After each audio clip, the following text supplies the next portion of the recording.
País. Saludamos en la línea telefónica al senador Pedro Miguel Aces Barba. Él pertenece al grupo parlamentario de Morena, es integrante de la Comisión de Seguridad Pública. Senador, buenas noches, muchas gracias por tomarnos la llamada. ¿Cómo está usted? ¿Cómo estás, Juan? Muy buenas noches. Un abrazo para ti, feliz año y para toda la gente que te está siguiendo en este tan importante programa. Muchas gracias. Senador, pues la Guardia Nacional, ¿quiénes la integrarán? Pero sobre todo, ¿quién estará al mando suyo? ¿Será una autoridad civil, una autoridad militar? No, mira, seguramente va a ser un mando civil. El día 20 de noviembre, te voy a resumir un poquito, el día 20 para que toda tu gente comprenda lo que es la Guardia Nacional. El día 20 de noviembre del 2018, el grupo parlamentario de Morena en la Cámara de Diputados presentó la iniciativa de reforma que adiciona y deroga diversos artículos de la Constitución para crear la Guardia Nacional y expedir 3 leyes reglamentarias para su operación, Juan. Sí. La primera es la Ley Orgánica de la Guardia Nacional, la segunda es la Ley del Uso Legítimo de la Fuerza y la tercera es la Ley General del Registro de Detenciones. El día de hoy, la Cámara de Diputados aprobó en lo general, con 362 votos a favor, el dictamen que crea la Guardia Nacional y están discutiendo en este momento sus reservas. Ya fue aprobada en lo general y ahorita los diferentes grupos parlamentarios están discutiendo los temas competentes a las reservas. También la ciudadanía, senador, está discutiendo mucho alrededor de la Guardia Nacional. ¿Cuál va a ser su principal función? ¿Proteger a la ciudadanía? ¿Va a combatir de manera frontal al crimen? ¿Y cuándo es que puede utilizar la fuerza?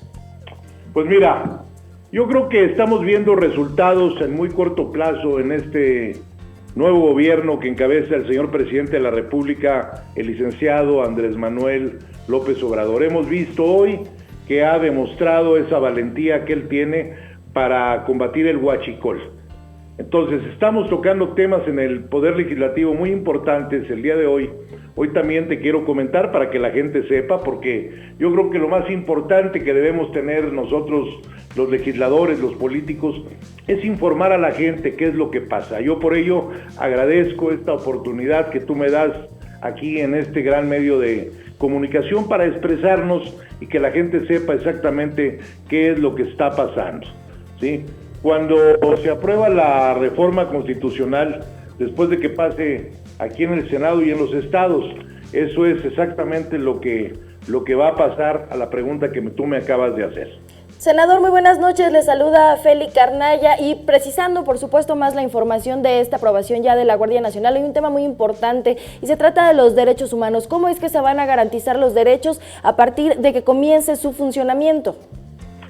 Mira, este gobierno de la República ha respetado los derechos humanos desde un principio, ¿sí? Esa es una de las políticas públicas más importantes que tiene el señor presidente, que es respetar a los derechos humanos.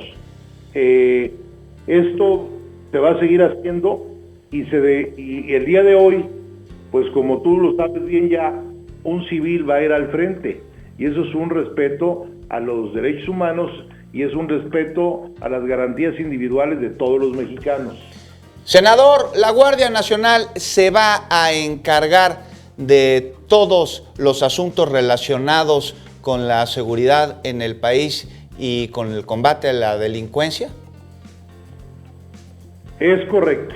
Mira, el mando será civil. El artículo 21 constitucional, una vez reformado, indica que la Guardia Nacional va a estar adscrita a la dependencia del ramo de seguridad. Esta es la secretaría que encabeza Alfonso Durazo, la Secretaría de Seguridad Pública, ¿sí? Se elimina el artículo 5º transitorio para que la Guardia Nacional tenga un mando civil desde el primer día de sus funciones. O sea, no vamos a remendar, como se había expresado y habían mal informado las bancadas que no saben cómo está el tema. Muy bien, senador. Y una pregunta más. ¿Totalmente seguro que el mando de la Guardia Nacional será civil a pesar de que hay un Estado Mayor militar? Totalmente, totalmente. Y vamos más a profundizar un poquito más. También ahora, con la Guardia Nacional, los mismos militares, cuando cometan un delito o se equivoquen, van a ser juzgados por un civil. ¿sí? México va a cambiar, México está cambiando, tengamos confianza en el presidente López Obrador porque está haciendo bien las cosas. Creo que lo ha demostrado, ustedes pueden ver cómo ha aumentado su popularidad, la gente somos maduros, somos mexicanos que queremos que en esta segunda expropiación petrolera que está haciendo López Obrador, después de la del 38 que hizo el presidente Cárdenas, hoy les está quitando la gasolina, el petróleo y todo lo que es de los mexicanos para los mexicanos. Así es, el combate a la delincuencia, uno de los principales problemas que aqueja a nuestra nación. Estaremos muy pendientes de lo que sucede, senador. Muchas gracias por habernos tomado la llamada. Que tenga una excelente noche. Muchas gracias a Juan y muchas gracias a Feli. Y estamos aquí en el Congreso, en el Senado de la República, siempre a sus órdenes. Un gusto, senador.